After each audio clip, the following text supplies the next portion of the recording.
Vasudevendra yogindram natva jnana pradam gurum mumukshunam hitarthaya Tattvabodho bhidhiyate. Dispassion, so page 16 on the book, Viraga Kaha.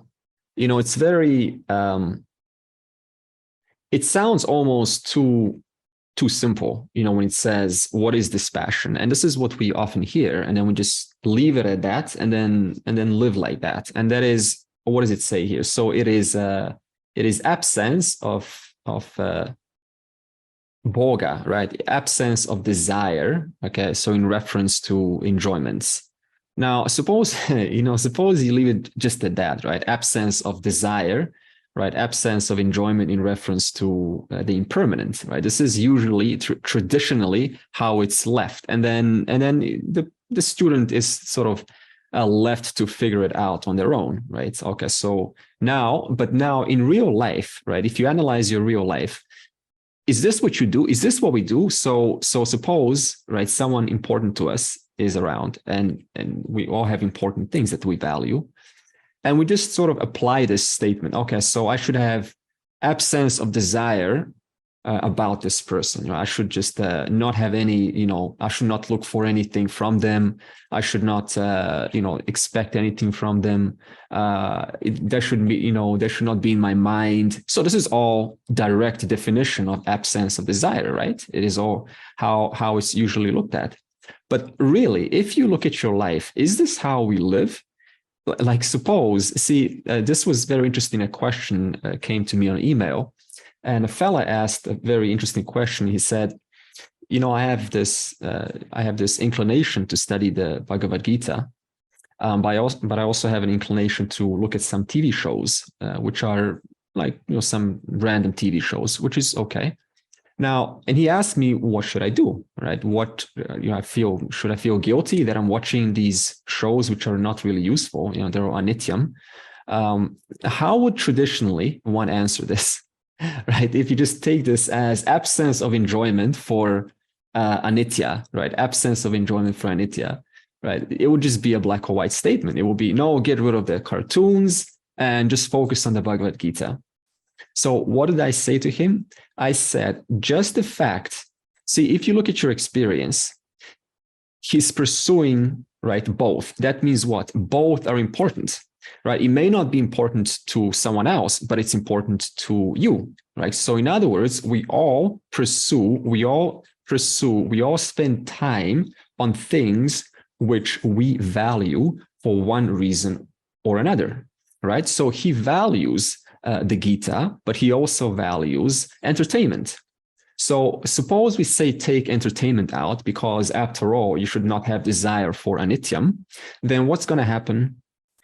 The fella will go emotionally crazy, right? Because there's this genuine need to cope, a little bit to cope with life, and everyone has their ways of coping with life. Everyone has their personal ways of coping with life. And there's many, many different ways, right? Some people may go out for a walk. Some may, write it down how they feel. Some may, socialize a little bit. Some may, hang out with the kids. Some may, so there's many ways to retain your emotional sanity. So now if we take this statement literally, then what's going to happen? One's going to feel guilty. I should not be doing this worldly stuff because it is, after all, anityam. It has no value. But that is not the case. The truth is, as we said last week, everything has its habitual value. So you see, a human being is not just this, one-sided, entity. We are complex. And for that reason, our life it has to have many facets that maintain our emotional maturity, that maintain our emotional sanity. For example, we need, for example, some certainty in life, right? Certainty. What is certainty? Certainty means that, that tomorrow is going to support you, that tomorrow you will still have the same house. You won't be kicked out of the house. someone that's close to you is not going to just sort of leave you. Your boss is not going to just change their mind and just kick you out. So we need some certainty, right? And this certainty that we need is anityam. It is the world. It maintains our emotional sanity. We also, for example, need some uncertainty. If we live a life that is constantly certain, that's called a predictable, monotonous life. Now, what does that mean? That every day, wake up, coffee, go to work, go to sleep, wake up, coffee, go to work, go to sleep, wake up, coffee, go to work, go to sleep. So in other words, if we take out variety out of our life, what happens? Then it affects everything else, including our value for the study of nityam. We also need to have some contribution in life. What is contribution? A sense that I'm contributing something more than just myself, that I'm giving to the community. So if we don't have a little bit of contribution, some sense of giving, right, giving to someone other than ourselves, then this is also going to hold us back, because then we can cause some self-esteem problems, like, but who am I? No one really values my work. And then how can I then figure this out? And we're speaking about such a big vision here. So again, we need some contribution. We need some growth in life, not just spiritual growth, but growth that things that you value. Some people value communication. So what do? You go and study the art of negotiation, the art of communication. Why? Because it is important for you. And the irony is, see, if we don't do this, then what happens? Then it's a one-sided life. So this means, when we want to understand the big vision, then we have no context. We have no context of different facets of life. And therefore, no matter what is explained, it remains partialized, because we ourselves, are sort of applying this absence of desire for the anityam world, right?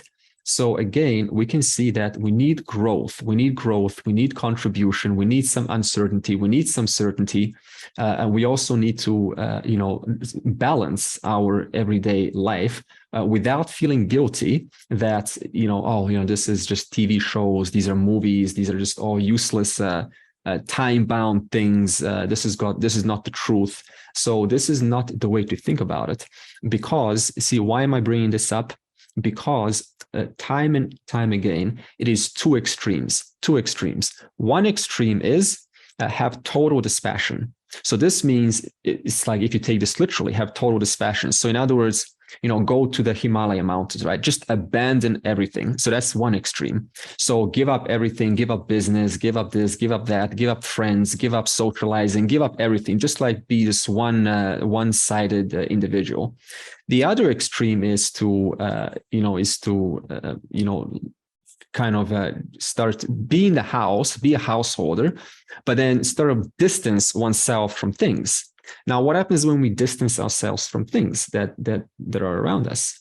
Then those others, they see that, right? And so now, that causes some domestic resistance, some tension. So when tension gets caused, can you just ignore that? No. It's impossible to ignore that, because we're there every day. So again, we cannot just skip things, because this is called accepting what is in front of us, which is called accepting what is in front of me, and then dealing with that, but still valuing your own time in reference to pursuit of nityam, pursuit of discovery of this nityam. Okay, so now this word dispassion, it's got more meanings. Actually, it's got so much to it that we explained. Another meaning of dispassion, or viraga or vairagyam, these are common words. Viraga or vairagyam is objectivity. So what does it mean to be objective in one's experience? See, I'll first ask this: what does it mean to be subjective? Right, subjective. What does it mean to be subjective versus objective? Now, what's the difference between subjectivity and objectivity? You've heard these two words, right? Okay. Does someone want to contribute? Subjectivity and objectivity. Subjectivity, you're kind of giving your own judgments, your bias, kind of putting your own masala into the situation, of the circumstance. Yeah, very good. And what is objectivity? Objectivity, just seeing it as it is. There's no bias, there's no prejudice. Yeah, very good, Nagesh. Very good. So see again. Now, objectivity is, I'll give you a personal example, right? What happens? We all fall for this, right? When we apply our subjectivity, and therefore it overrides objectivity, right? So therefore we lose touch, we lose perspective with things. So not too recently, I subscribed to go to a 6 months course in Rishikesh for Vedanta. And I was totally expecting to, after having submitted my application, to be received, right? To be accepted, because, they want someone that's interested. They want someone that is, they want someone that's a learner. And all of the ticks said, yep, I'm this, I want to learn. I want to, just be amidst this, presence of a Swami for 6 months. And so I got so passionate about this, like, I absolutely have to get this, right? And they're going to accept me. There's no way they can reject me. There's no reason to, and I need this. And so there was I wasn't even saying why I need this. I was just saying, I need this, I want this, I want this. So it's this insistent narrative that we need something without even asking, why do I need it? Do I even need it? So anyway, so after maybe 2 months of pondering this thought of, I need this, I want this, I must get this, right? What happened? They sent an email and said, sorry, you're not accepted. Now imagine, right? 2 months, right? 2 months of totally believing, right? Owing to one's own subjectivity, that they are absolutely going to get accepted. And then suddenly one gets what? They get an objective message. The answer is no. But why was it so painful? Why was it so emotionally hard to accept? In my case, of course, the reason is because subjectivity has been overriding for the last 2 months. In other words, the person has not accounted the reality. And the reality is what? Anything can happen, right? They can have different rules for acceptance. And they did have different rules for acceptance. They wanted someone, actually, I'm not going to say what the rules are, but they were mainly preferring someone who's within India, right? So that was the yardstick. But it doesn't matter. So in other words, the subjectivity, right? The passion, the expectation was there for 2 months, creating a narrative, how things should look like, how things are going to look like, what things should be like, what I deserve. So all of this was overriding the potential for what is, as Nagesh said. And what actually happened? What actually happened was a no. So this means what? When we have this, this narrative that we project, and then we keep that, and then we don't even realize, why are we even keeping that narrative? Then we lose objectivity. Now, what happened was that I went to the curriculum and I actually wanted to see what kind of course are you doing, right? What are you actually teaching in the 6 months?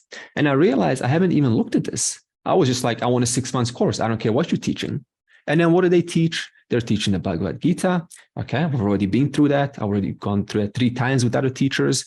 They're teaching the Tattva Bodha. We're doing that right now. They're teaching basic Sanskrit. Okay, I've gone through that many years ago. They're teaching, Kena Upanishad. I've gone that with my teacher. Then they're basic chanting. I've done that also. So I'm like, I was looking for something that I thought that I needed a lot. I didn't look at the facts. What were the facts? I didn't look at the information. What were the facts? The facts were, this is what is being taught. This is the objective reality. But in my mind, that was not an issue, right? Because the mind then projects, no, this is important. This has to be in my life. This has to come. If it's not, then I am toast. I will lose out.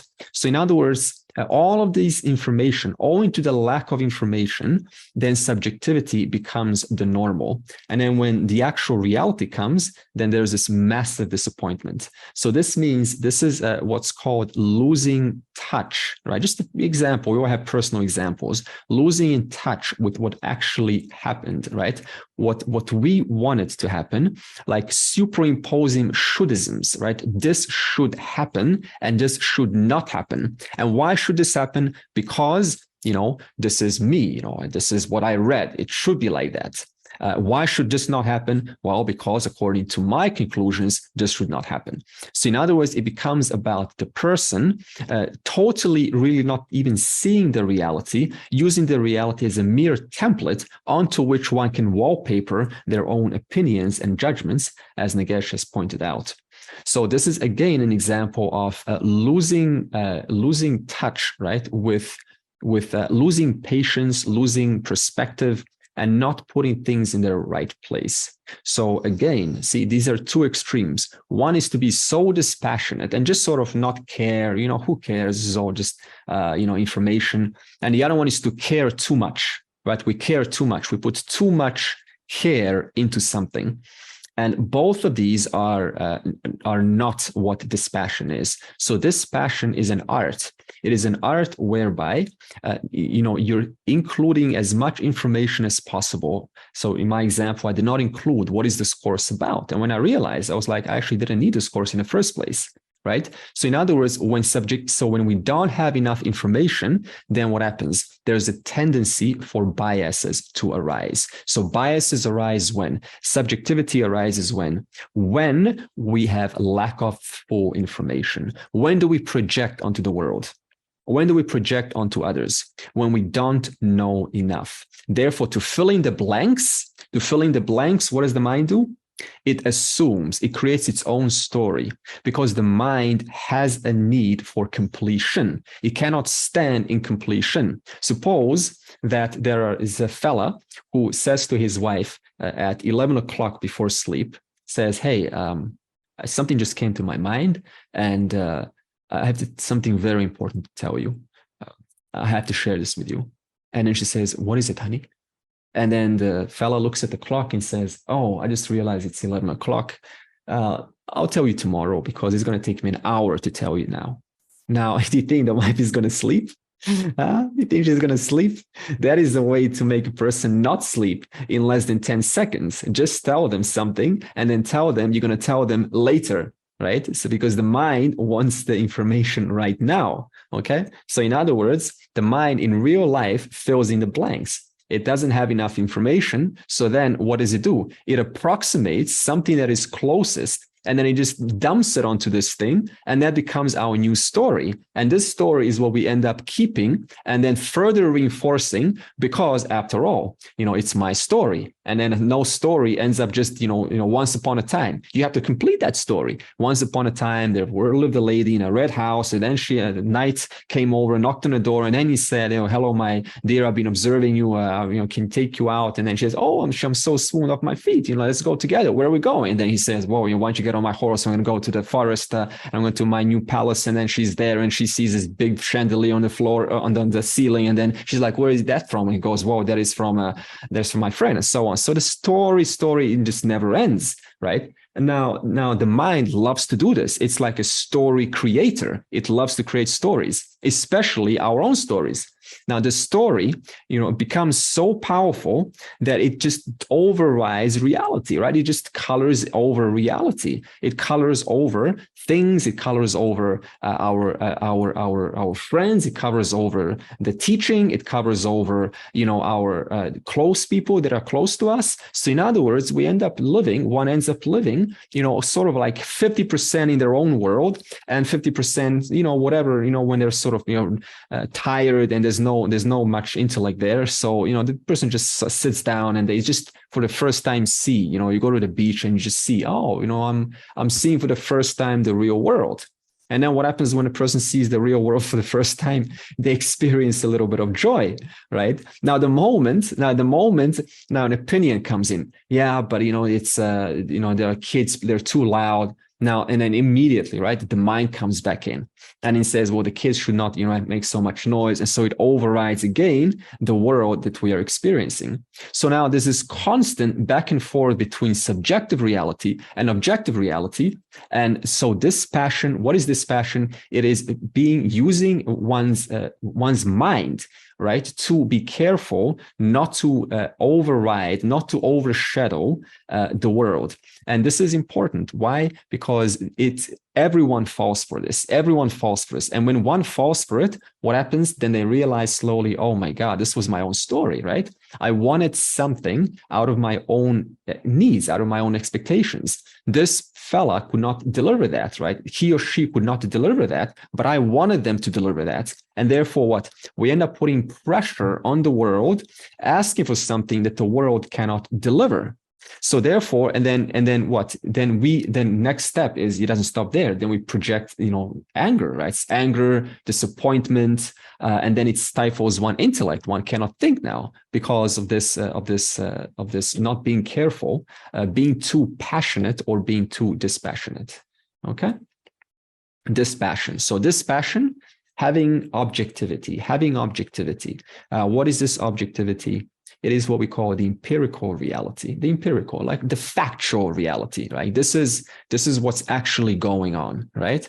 And subjective reality is what I would like to be going on. So in other words, what I want to be going on is subjectivity, and objectivity is what is actually going on. And so now, what is one ways to deal with this, right? Because as we said, the mind is a story creator. We said some time ago that this dispassion is a product of viveka. It's a product of using our mind. So this means not to fall for this, right? To reduce this sense of subjectivity, the sense of excess passion or excess dispassion. One needs to bring in their mind a little bit, needs to ask questions. What could this really mean? Do I really need this? What is the real value of this thing for me? Like, what can it really do for me? Am I being unrealistic here? Have I really looked at the facts? Is this really true? Like, is this really true, right? So we ask our own assumptions. Is my assumption really true? Like, what proof do I have to assume this? Could the real story be something else that I just don't know right now?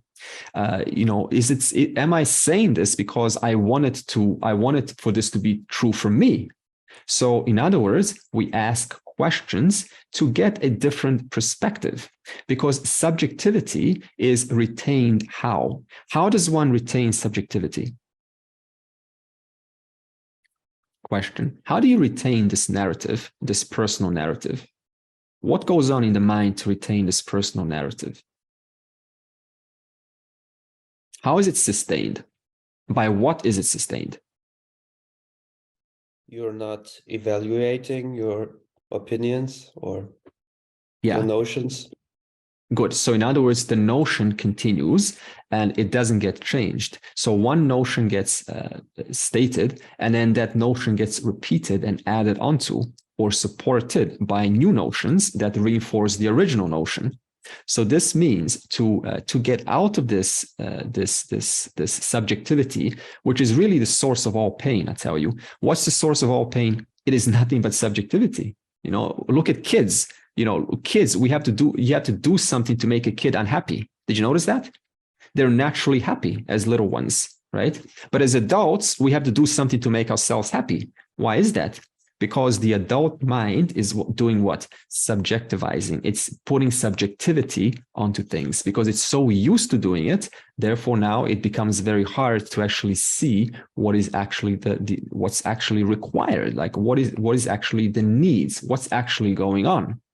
So this means to get out of this opinion, to get out of this subjectivity, one needs to start asking questions in order to discover potentially a different way. What could really be the case here? What could really be the truth here? What could really be the story here? Right? Is this really what is the highest and greatest good for them? Right? Is this really in the highest and greatest good for both of us? Or is it only in the highest and greatest good for me? That's called subjectivity. Okay, so that's another question we can say. What is in the highest and greatest good right here? Right? What if what would need to happen? And do I even know what would need to happen so that when both sides receive it, it leads to the best possible growth, best possible outcome? Do I even know that? If I don't, then, then what do we need to do? We need to bring in some trust, okay? Now, what is this trust? In fact, what's the source of this? What's the source of pain? What's the source of subjectivity? Not trusting the order. Now, what am I talking about here? You see, if you look at your life, right? Anything that has not worked out, like just pick any event that's not worked out, someone rejected, or someone did not accept, or something didn't happen that you wanted. If you look back, you will probably find upon some analysis that was actually necessary. That was actually something that helped you in the present. Do you notice this? An example that you can pick from your own life? Something didn't work out. And if you look into that, and you look at your life right now, you say, if that happened right back then my life would have not been like this right now. Do you notice this? Okay. So this means there is a certain level of trust in the order, that this order, right, this intelligent order that is the truth of all things, right? That is coordinating and aligning everything to happen just the way that it's supposed to happen. This order is always functioning. This order is always working. This order is what wakes you up in the morning. This order is what keeps your heart beating right now. This order is what delivers the results of your past actions. This order is what maintains and brings you back your consequences that you deserve, and not the consequences of someone else. Just imagine, right? You wake up and then suddenly you have a result. Someone knocks on your door. The police knock on your door and say, we're arresting you because you're a terrorist. And you're like, huh? What did I do? Well, you did something, right? You do the XYZ, doesn't matter what, right? And so in other words, this doesn't happen. Why does it not happen? Because you didn't do it. Someone else didn't. Someone else did it. So this order is what's called this trust that we have to have some trust in. If you didn't have this trust, think about it. What would happen?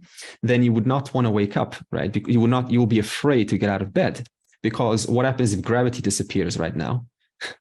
We all fly up, right? What about when you're on the road driving?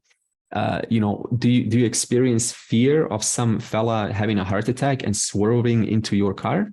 Do you have that? No. So there's an inherent trust there. I mean, we don't know. How many cars go against our direction? Thousands, right? Thousands every single day. And yet there's no fear there. So there is already some level of trust in this order. There is trust in this order that when you put food in your mouth, what's going to happen to that food? It's going to get properly digested, and the vitamins will be sent to your body. And therefore you will continue living one more day. Okay, there is an order that if you turn on if you log into the webinar, right, Andre is going to show up and not someone else is going to show up, right? So in other words, you have an order, you have a trust in all things already, whether we think about this or not, right? So in other words, this passion isn't now about discarding this order and then saying, I don't trust the order, because the fact is we rely on this intelligent order every single moment of our lives.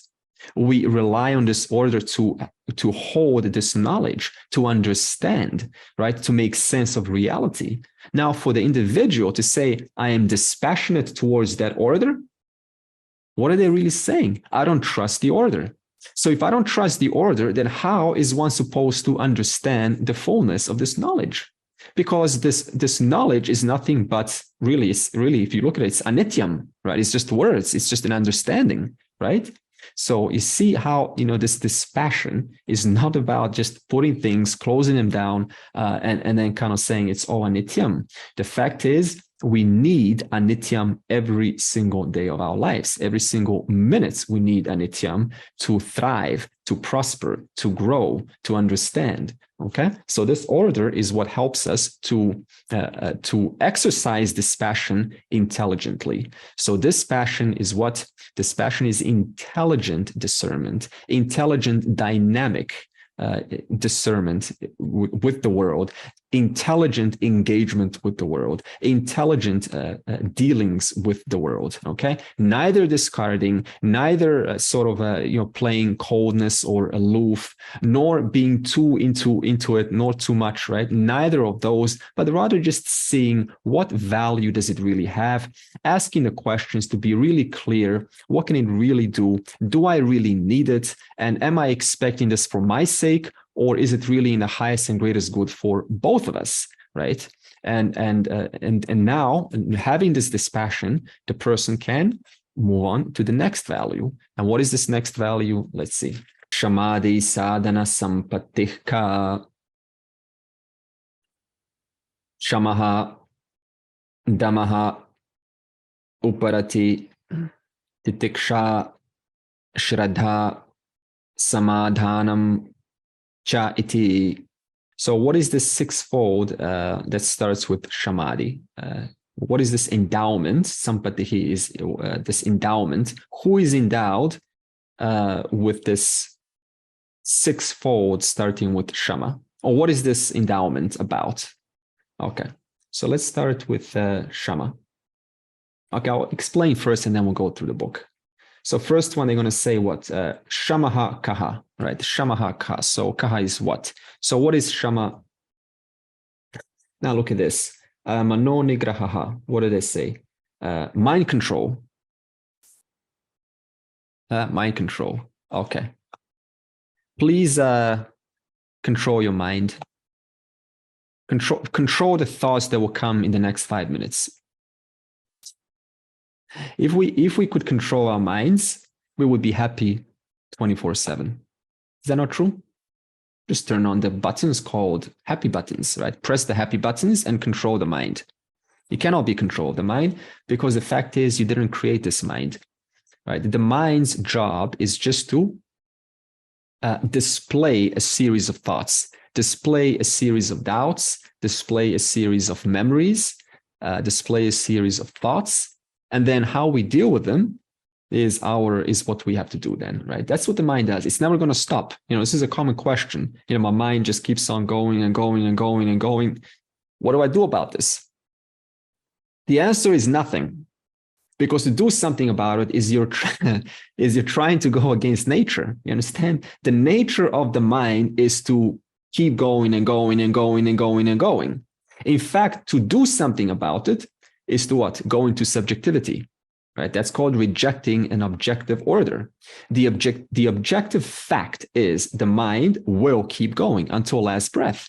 In fact, it only stops when the person, physically dies. Even then, the person maybe can be confronted with some devatas and then have a discussion about where to go, how to go, what things they have done in their life, and their next process. They have to be a rabbit now, and then maybe the jiva now is gonna have a little bit of an emotional breakdown there, and then they're gonna say it's okay, you will live out being a rabbit for a couple of days and then you can continue being a human being, and then the person gets born, and then again another life of baby dependence and milk and going to the dentist, being rejected by girlfriend, boyfriend,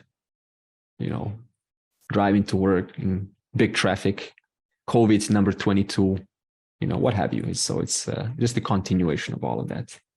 Okay. So Shamaha. So mind control is impossible. Okay. I think we've all kind of know this by now. It's impossible. It's never going to happen. Even though that's the most common question. How do I control this mind? See, the question of how is not an issue, because you can just Google that. Just Google how to control the mind. And the fact is, right, there's many methods, and every method is not going to work for everyone. And it may work today. It's not going to work tomorrow. So the issue of how is not an issue at all. It's knowing what is mind control. Now, this mind management, that's a proper word, mind management. So conscious thoughts, conscious actions, taking time to become just a little bit, conscious about what words we are saying, what actions we are doing. What are we doing right now? Like, how are we sitting? Like, how are we sitting? You know, does the body require some attention? Is the mouth dry? Is there something that needs to be done right now?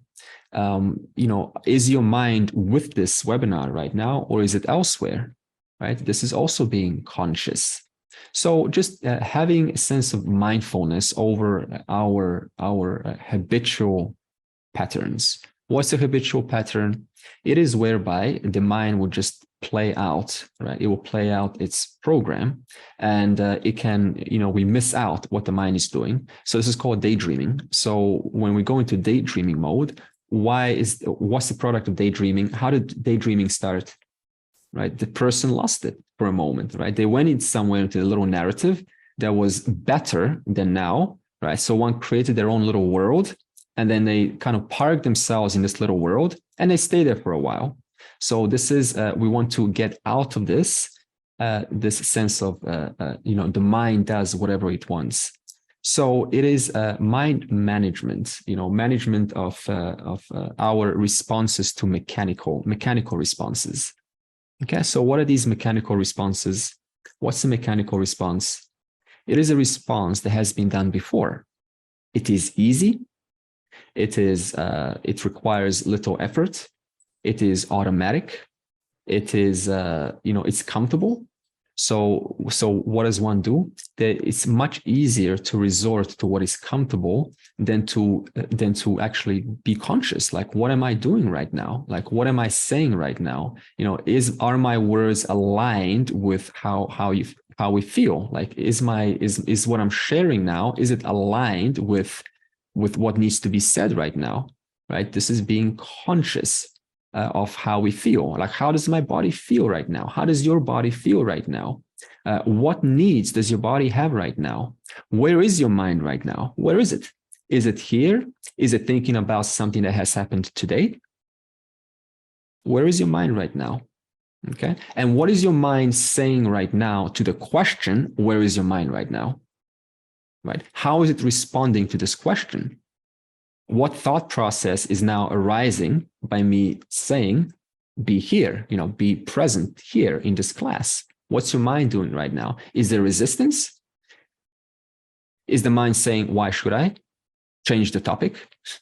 Right? So this is being conscious, looking at the mind as though just creating a little bit of space between yourself and the mind, looking at these impressions, right? So imagine like a mind is like a line of like a garland, of mala.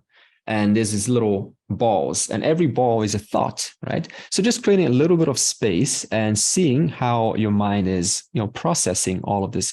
How is it processing this experience right now? What is it doing about this experience right now? So this Shama, this mind management is really just creating some space between you and your thought process. And instead of identifying with each single thought, just creating some space and recognizing this is just a thought that is passing by. That's the nature of the mind to present thoughts, right? That each thought has a flavor, and that is the job of the mind. It's not going to stop. And just looking at this process for a moment, saying, hey, I'm looking at this. I'm looking at my mind. I'm looking at my mind right now. This is what the mind is doing.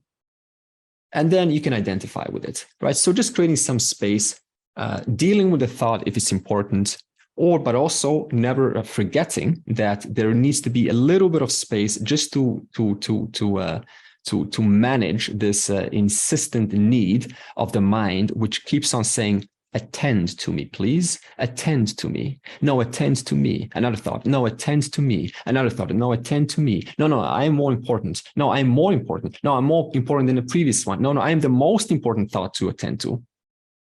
And then when we attend all the thoughts, what happens? A new thought says, okay, attend to me. Okay, and then we attend to that one. And then attend to me. This is what the mind does. So it wants to be attended. This is the nature of the mind. It says, attend to me. So therefore, if we don't have this mind management, this conscious looking at our thoughts, what happens? What's the only other choice? Then every thought becomes worthy of looking into. Every single thought that presents in our mind, it becomes absolutely important. It becomes worthy of looking into. So what happens now? Therefore, we get stuck in our thoughts, right? We get stuck in our analyzing our thoughts, questioning our thoughts, giving them more power. And then when we do that, then a new thought presents and says, no, now attend to me. So this is the nature of the mind. And therefore, absence of this mind management causes this attending to every single emotion and thought that presents itself to your mind. Okay. So again, I want to stress this because this is really, this is really what most questions come. How do I manage this mind?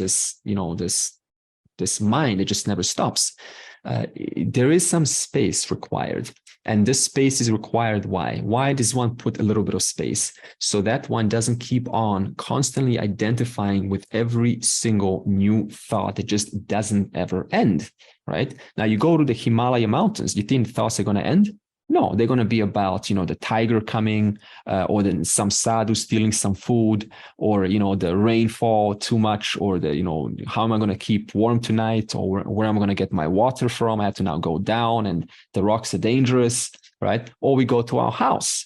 Then the thoughts are entirely different, right? Now there's the grandson, there's a granddaughter, there's mom, dad, there's this work, there's colleague, there's this conversation. So in other words, every single, no matter where the individual goes, there will always be opportunity for what? For identifying with the next thought that seems very, very, very important.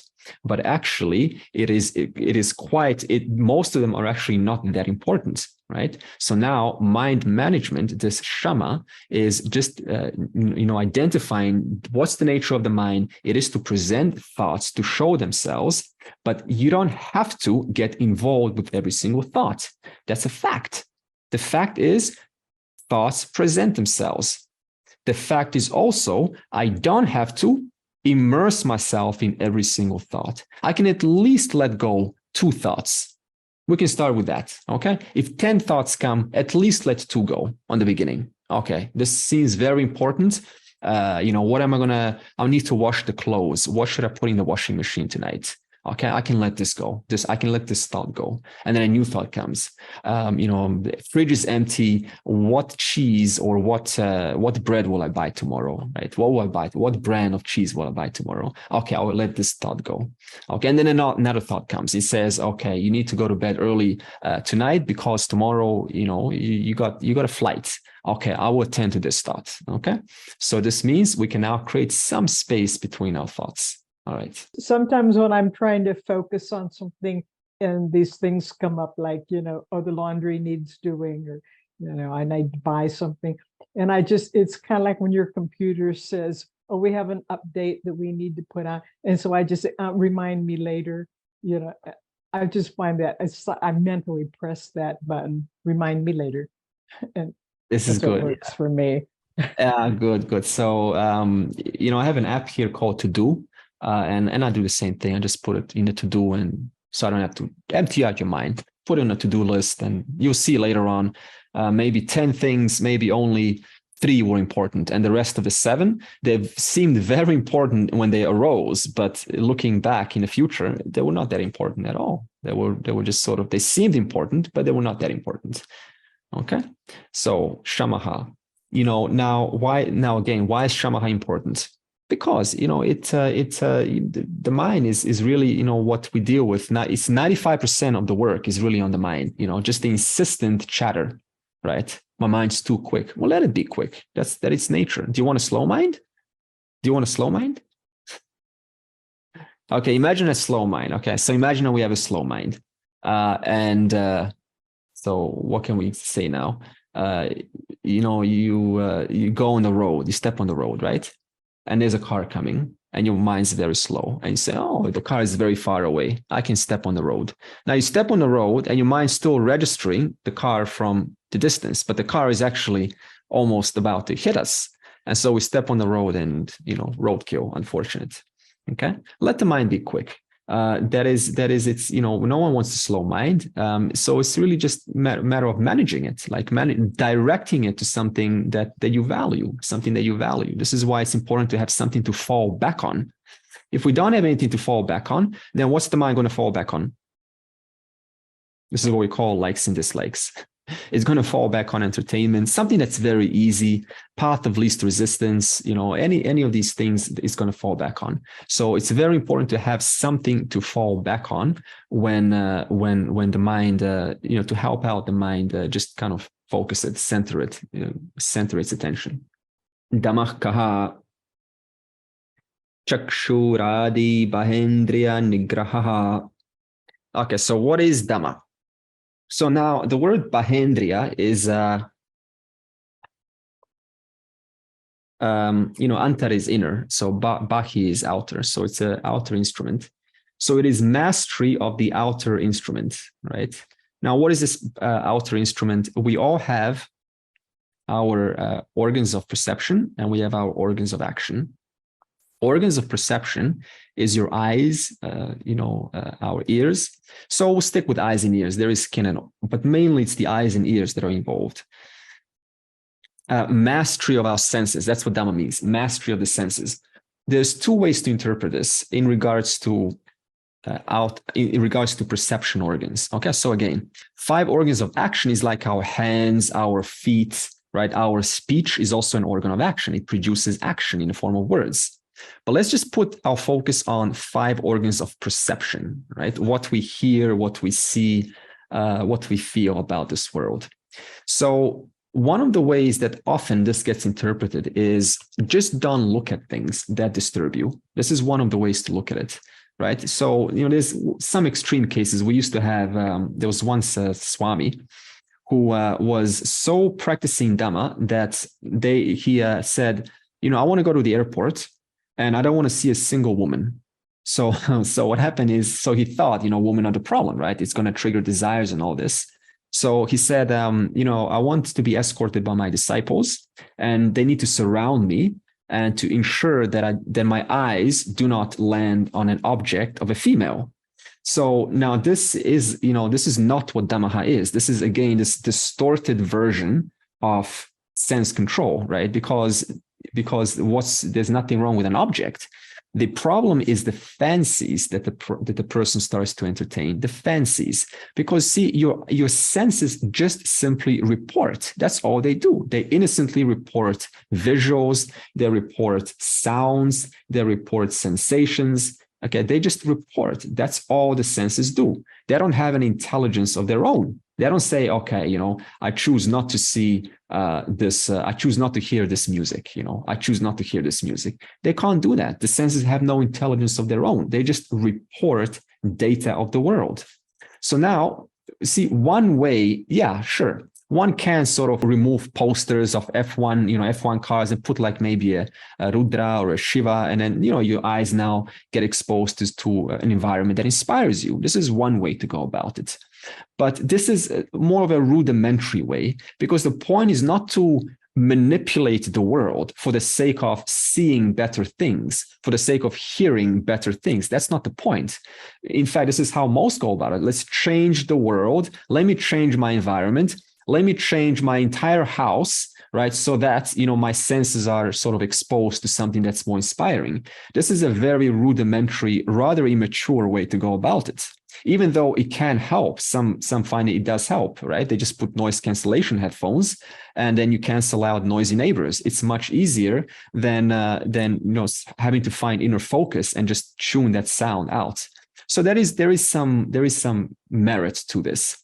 But really the issue, see, really it's about managing one's fancies, because if the eye or ear sees something, which is fine, what happens then is the person may or may not start to entertain fancies, right? What does this mean for me? You know, what can this do for me? You know, so they start to create this subjective story, subjective, unnecessary narrative in regards to what has been seen, what has been heard.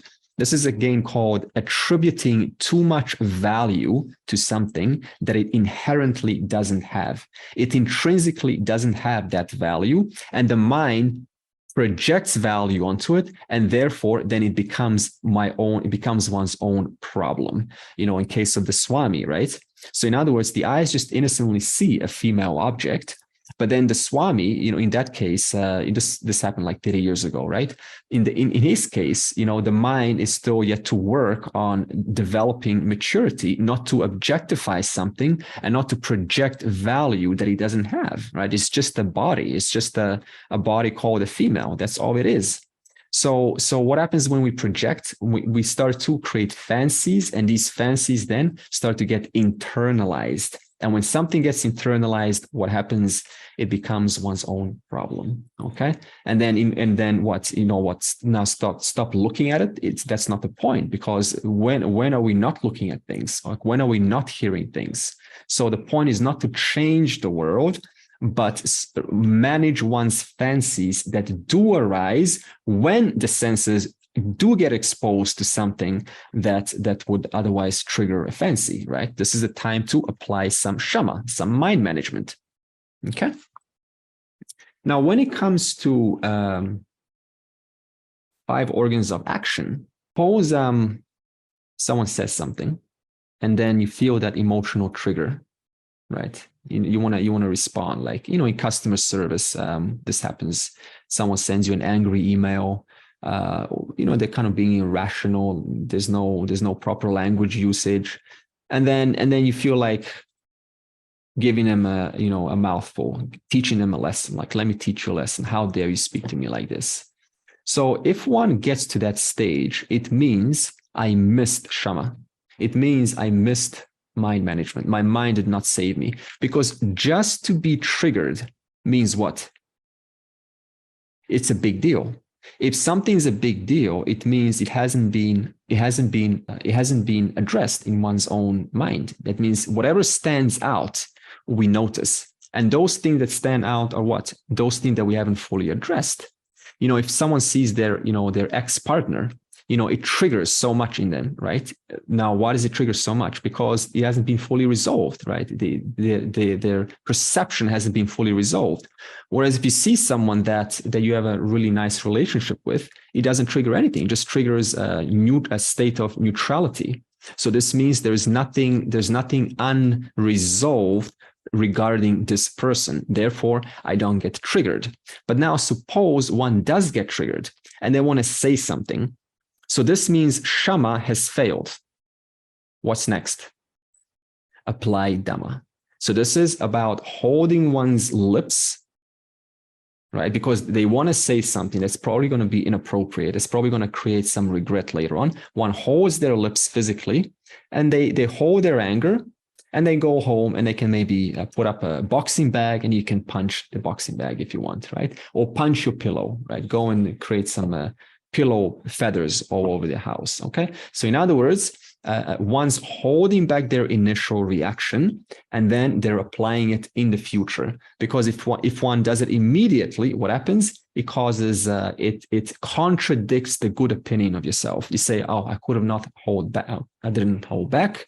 I failed to give a proper emotional, a proper mature response. So therefore, when Shama fails, what happens? One applies Dhamma. That's when we physically hold back, because we know in that moment of feeling, of being triggered, whatever comes out of the mouth is probably not going to be fully intelligent. It's probably not going to be what you really mean. And it's probably not going to be something, you probably can say it in a much better way. So knowing that my mind's already been triggered, one chooses not to say anything. Or something, keep it short, something very short and simple. And then later on, when the mind is clear, when there's a little bit more clarity, then return back and say what you really want to say.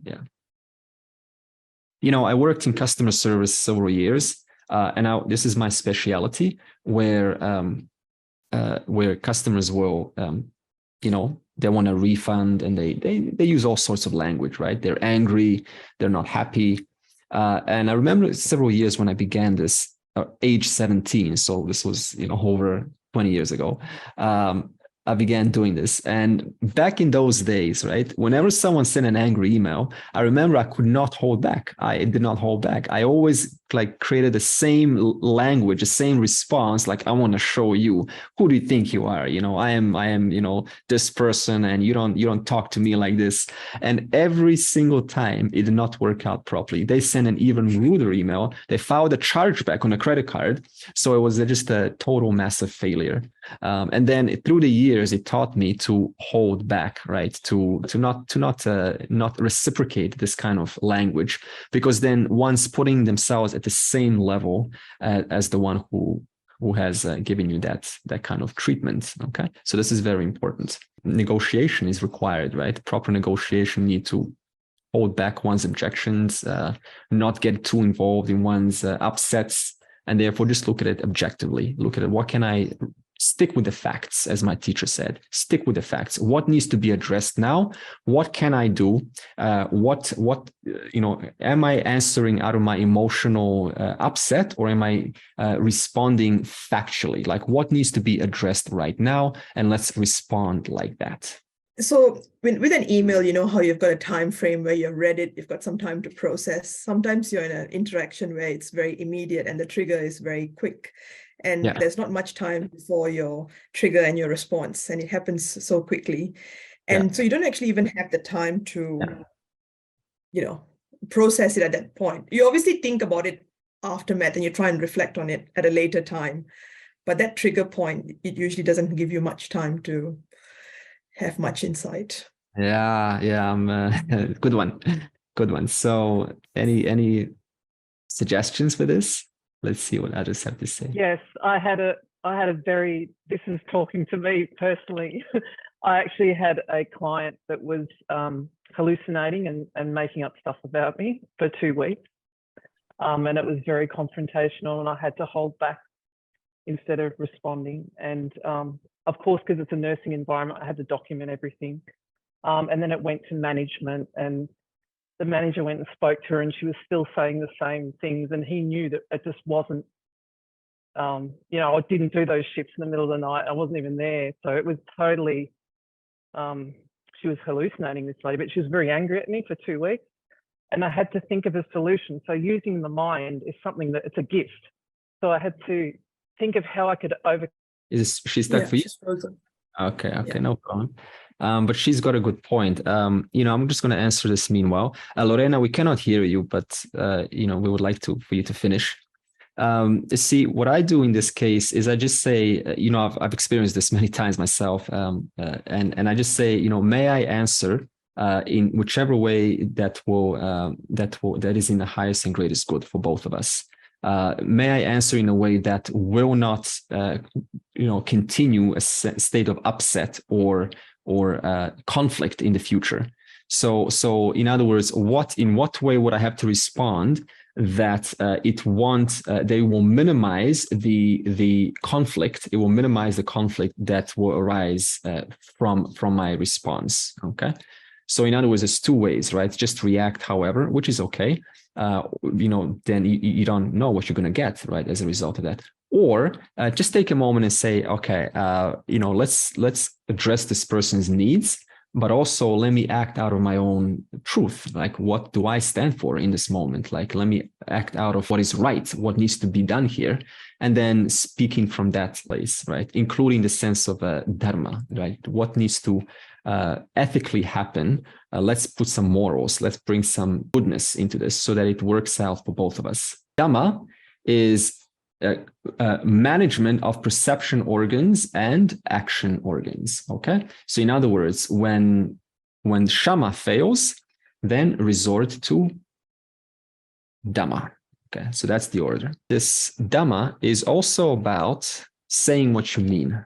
Saying what you mean, because sometimes when the mind wants to say one thing, but we don't close our lips fast enough. So what we say is not what we really mean. We say, here's how I feel about you. And then it's just sort of this reactive thing, but it's not really how we feel about them in this moment. And one example is, even a book title. There's this book called the Bhagavad Gita as it is. Now, just look at the word as it is, for example. As it is. What does as it is mean? A Bhagavad Gita as it is. That means it has to be as it is. That means it has to be the original Arjuna-Krishna conversation maybe in Devanagari. We can use EASP script and not have any commentaries at all. That's called Bhagavad Gita as it is, because that's how it is. That's a factual Bhagavad Gita. But this book, what does this book have? It's probably the most opinionated book of the Gita, as it's not. So it's the Bhagavad Gita as it is according to me. I put the little brackets, according to me.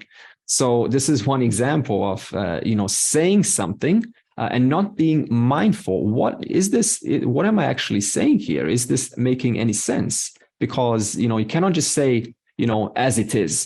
Here's what I think about Lorena, because this is as it is. It's like, I don't have all the information about Lorena. I don't know her life, right? Hi. Hi. So Lorena, I'm back. Yeah, I know. The internet cut off. I'm sorry. Yeah, no problem. I was getting to the point, and yeah, what was it? So I was driving, and I was thinking, how am I going to resolve this situation? Because she's being completely unreasonable. Yeah. And then I thought I'll go for the core fundamental belief, which she's very Christian, and it's all about forgiveness. That's what Jesus stood for. So I said to her, what would Jesus do in this situation? And she said he would be forgiving. And then we bypassed all the, whatever she was thinking in her mind didn't matter anymore. It was instant. Everything just went. It was back to being nice. Yeah. Wow. Amazing. So Lorena worked with this person. She first had to elicit her values to be a Christian, and then she went along with that. So if she was Muslim, then Lorena would say, what would Allah do? Okay. So this is one way to work with it. Now I can hear you, Lorena. I couldn't hear that. Sorry. Yeah. It's okay. Cutting off. I don't know what's I know, but I can hear you. No problem. Okay. Okay, so saying what we mean, very important. Like, do I mean what I'm saying right now? What I'm saying right now, is this how I feel? Is this what I really mean right now? Is this consistent? If not, then this is when we apply Dhamma. We hold ourselves back, and then we think. Oh, now suppose that you say something and you didn't mean it. Okay, another question. Suppose you say something and you didn't mean it. Well, then it's fine, right? We catch ourselves, and then we can make a correction next time. We can say, okay, this is not what I meant. And then we can tell to our mind, may I say next time what I really, really mean? May I be congruent with how I feel? Simple. So we tell our minds, like a pet, as I said last week, like a pet. We train our minds to act in a way that is more aligned with what we actually mean. Okay, that's Dhamma. Uparama kaha swadharma anushtanam eva. So Uparama is swadharma. So swadharma is what is to be done. What is to be done? Like what needs to be done right now, whether I feel like it or not.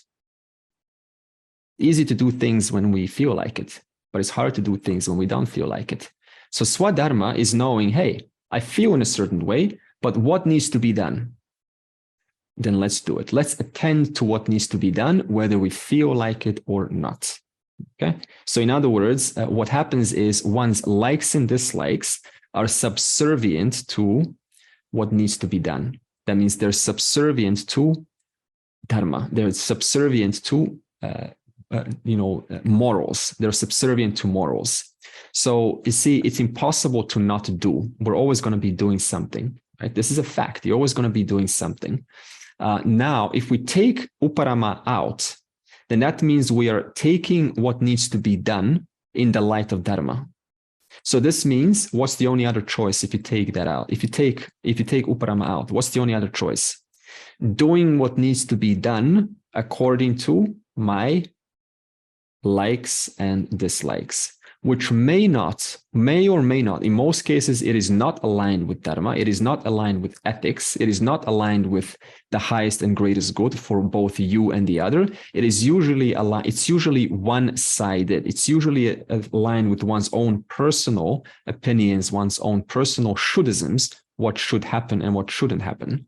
So therefore, doing what is to be done is having a vision of what is important for me, what is worthy of pursuit, and knowing the value of this pursuit, so much so that it is something that you feel naturally compelled to attend to, because it is important for you. It is not only important for you, but it's also aligned with ethics. That means it is what produces a healthy response for both you and whoever else is involved. It is healthy for both you and another person. So this means that we are having a sense of responsibility, that our actions are no longer just one-sided. They're no longer just for me, but rather there's a question that always comes with every action. And that question is this also healthy for them? Is this healthy for him or her? Yes, I want this, but is this healthy for him or her? Will this help them grow? Is this what they need right now? Is it the right time to ask this right now? Are they ready? Okay. So in other words, one does what needs to be done, communicating or saying what needs to be said, as we just spoke now. Gayatri just said, what happens when you don't have time to answer, right? So we do what needs to be done, but we envelop our actions with a sense of duty, a sense of morals, a sense of ethics, a sense of dharma. Therefore, that way, it minimizes future conflict. Okay, it minimizes future concern that that something unpleasant may happen. So this is unnecessary because it's just another process that comes inside the mind and then becomes another concern. Why does it become a concern? Because the actions that we did were not enveloped with goodness. They were enveloped with just kind of a should and shouldisms. So whenever we envelop our actions with goodness, with something that is virtuous, then there is no concern about the results that will come to you. Why? Because even if someone does reply negatively to you, at least you have done something that's wise. You have not acted out of foolishness. You've acted out of virtue. Okay. So doing what is to be done, it means every action is enveloped with a sense of goodness, a sense of virtue. Now we can also say that this swadharma, right? What needs to be done. This is different for everyone, right? There's a lifelong sense of what needs to be done. There's also short-term what needs to be done. Like today, what needs to be done is very different than your general lifelong what needs to be done within a context of a relationship. That is different what needs to be done than a context of work, what needs to be done. So, we have a model. We say if one is predisposed towards knowledge, they admire knowledge, then their job is to be involved with teaching, to be involved with working with data, processing. Lawyers for them, they're predisposed towards working with information, working with like doctors, like they work with information. Really, it's nothing but biology. It's nothing but information. So in other words, for them, what needs to be done is working in their specific field of profession. But not only is it working just for the sake of profession, but it's enveloped. How so? Every action is enveloped with what? Virtue. Okay, so this makes the difference between one who is enjoying their work and one who is constantly sort of worried what results their actions are having, which ends up feeling guilt and concern in the future. Okay, so this is actually a formula for living happily. How so? Every action that you give, simply it's enveloped. How so? With virtue. So this means no matter what you receive, you don't have to feel bad about it, because I have done what needs to be done. I have done what needs to be done, and it was done wisely. And because they're acting in a confrontational way, in an unexpected way, it is actually their projection. It is actually their stuff. Okay, so this is the secret. This is not a secret, but it's a method to retain one's sanity with a constant giving out actions into the world. So we all give out actions into the world, and this is one way to keep ourselves, safe from receiving or being subjected to criticism or even praise. Because if you've acted out of wisdom, then why does it matter whether you receive virtue or criticism? Think about this. If you act out of wisdom, if your action is enveloped by wisdom, then why does it matter whether you receive criticism or praise? What does that have anything to do with your action that was acted out of wisdom? You see? In fact, as we will soon see, the wise person, they act out of what needs to be done. Whether they receive criticism that is praise or criticism, it is actually not of my business. It's not of their business, because they did what needs to be done. And whatever results they receive after that, that is just the response of the person. In fact, you don't even know. The person could be sort of, one moment they looked at one little part of your action, and on the basis of that, they're giving you a praise. But actually, what you did was something totally different. Your intention was totally different. So even a praise itself can be inaccurate. It can be a praise on the basis of wrong information or someone else's projection, right? It's no different than a criticism. Criticism is usually based on looking at one little part and then painting over the entire person and putting them in that category. So this is how criticism happens, right? I don't like, for example, let's see, Lorena's nose, right? Suppose I don't like Lorena's eyelash. I don't like her eyelash. And I go, okay, so I don't like her eyelash, so I don't like the entire person right now. So in other words, now the entire, no, Lorena actually like it, but I'm just giving an example, right? Right. So in other words, we take one little part that we don't like about a person, and what do? We make the entire person, everything, like their life, their behavior, what they say, what they don't say, in one category called I don't like. So this means what? We need to get specific. What specifically do I not agree with? What specifically am I not finding resolution with? What specifically am I rejecting? And focusing on that alone. This is called doing what needs to be done, enveloping our judgments, our perceptions with a sense of virtue, with a sense of fairness. Our actions have a sense of fairness. Our opinions have a sense of fairness. Okay? This is Swadharma. This is Uparama. I'll make this quick, but I was thinking of in Swadharma, when Krishna and Arjuna and Duryodhana both, Krishna came to them and said, well, your dharma is wrong. What you're doing is not right. And Duryodhana, of course, he just said, yeah, I know, but that's not what I want to do. And, on the other hand, Arjuna really was trying to do what was right, but he didn't have the right. He needed someone to help him with his own wisdom, and he listened to Krishna, and he then did his Swadharma and said, "Oh yeah, that's what I need to do." Yeah. And just the difference in that listening to wisdom. Yeah, Carrie's making a good point. See, Arjuna already had the sense of Swadharma, what needs to be done. But at the same time, he needed some confirmation, some clarity in that moment, because there was some pressure, right? Some pressure.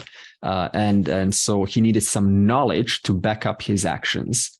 So this knowledge is what Krishna represents, and it's what this book represents. So it's giving us some confirmation what is actually right to be done, and what is what has opportunity for adjustment.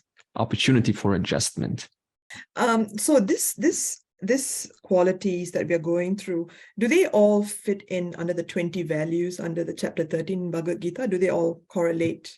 Absolutely. Like they're just different. Like the next one is titiksha, which is endurance. So another way is kshantihi, accommodation. So that was chapter 13. We call it kshantihi. Here we call it titiksha. So it's just a different way of calling them, but it's really all just connected. They're the same values. Yeah, Andrea, I wanted to ask you, what's happening is that somehow the whole process has been taking some years, but I'm just getting socially disconnected. I just don't enjoy going to any parties or meeting friends. And whenever I'm there, I keep on saying, what's the use? Like people are making just it's all appearances which they are showing in their lives. They may be miserable on some people's life. I know that they are miserable, but they flaunting their jewelry and flaunting their clothes. In fact, for me, desire to buy stuff is also reduced so much. I've started minimalizing because I don't feel the need. I feel it's okay. You're covering your body, you're decently dressed, and things keep on coming in the market. The market keeps on it keeps on attracting you. Alluring you. I don't know the right English word, Yeah, but yeah. yeah. So there's no end to it. So how much we don't have space also in our cupboards. So how much you will to buy stuff. So somehow I'm just not getting I'm just feeling so dejected when yesterday I had to go to a wedding reception, and it was a very close friends. And throughout, after the reception, my sister called me and said, we had a lovely time, right? So I just said yes to it, but I did not enjoy myself at all. I kept on looking at people and just wondering how much we put forward in front of others to show them that we are so happy. And it's so much of a make believe. Like it's all pretentious. I don't know. I'm sorry, I'm not getting the right vocabulary. Yeah. Somehow I did not enjoy one bit, even whole day. In fact, I kept on telling myself that the event is in the evening. Since it's in the morning, like everyone in my face could tell that I was stressed, and even though I did not talk about it, they knew that I was stressed because I had to go. And I have gone after few years. Like I somehow always tend to tell people I'm not well, or some I make up lies so that I don't go, and I don't attend, and I don't invite people. And somehow people have also stopped inviting me. I'm grateful for that. I feel so relieved that I'm not being invited. But I had to go, and I really did not enjoy myself. And whole of the time I was feeling guilty about it, because this is against the knowledge which I'm so confused. I'm absolutely confused. I don't know if I could express myself well, because I have problems with expression. No, I understood 100%. It was articulate expression. It was a mouthful expression. Yeah. Oh, what do we say to this?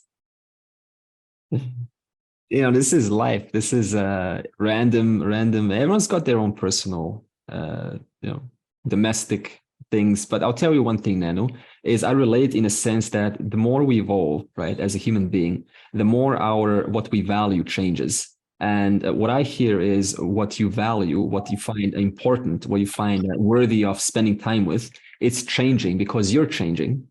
Now, what can happen is sometimes, it feels like you kind of, you're not enjoying yourself, but there's a different way to look at it also. It's, you can just say, hey, what do I really want to spend my time with? Like, where do I feel happy? Because at the end of the day, you just want to be happy, So you put away the narrative, the story, and just ask, what do I really want here? Like, what do I want here? And it's just to smile, just to be cheerful, just to feel like, what I'm living is worthy. Like, yes, like today is worthy of living. This is how I want to spend my time with. This is what I want to do today. So, it's now can't give any particular advice, here. I can only say that, it really does take some adjustment. And this is this nature of how it is. The people that we used to hang out with 10 years ago, we don't hang around now. Why? Because we've moved on, right? We've moved on, and you're moving on also. I don't think so. Does anyone else say something? Contribute? Yeah. Meena? Yeah. We should also keep in mind that this anityam is also part of Ishvara Srishti. It's not something, separate from Ishvara. Exactly. Yeah. Very good. Very good. Right. I think to... And it's all like Ishvara Leela, which is going on. Like if I'm going into a party, right? Which I don't value, but I know that it's also a part of the whole Ishvara Srishti, and these are the people, the God lives in them. Beautiful. So just be a part of the whole Leela, the Ishvara Srishti, and just do your part and be grateful for it. That's it. Then you won't feel confused, and you will not feel guilty about it. Beautiful. Helps. Yeah. Andre, can I just say something? Yes. Yeah, it's exactly like looking at a phone. I mean, nowadays we have so much on the phone, but we choose what to watch and what not to watch, and what to hear and what not to hear on the phone. So life is like that. I think, like we can attend a place, we might not want to be there. At the same time, if we use our mind to see the pleasantness of the situation, then it becomes pleasant. If we see negativity in the situation, if we go with that miserable mind, then we are going to be feeling really lousy about the whole thing. But we have an option to change our mindset. We can make that choice very easily, actually. I found that almost in every situation, I find that helps me. So it is our choice at the end of the day, like any, in life itself, we have got lots of choices. But the choice what we make is, and the our outcome of it. Okay, nice. Okay. Thank you so much. Leo? Leo also had something to say. Mina said very much what I was going to say, so it's fine. But you're not alone. You're not alone. I've been feeling like that for 25 years or so. My God. Val? Yeah, I think next week's session on Titiksha would definitely address these issues. I may remind you to add Shankara's definition of Titiksha, which says Sahanam Sarvadukhanam Apratikara Purvakam. Okay, this is an important key to answering these issues, I think. Thank you. So next week we will go to Titiksha, endurance, forbearance. Okay.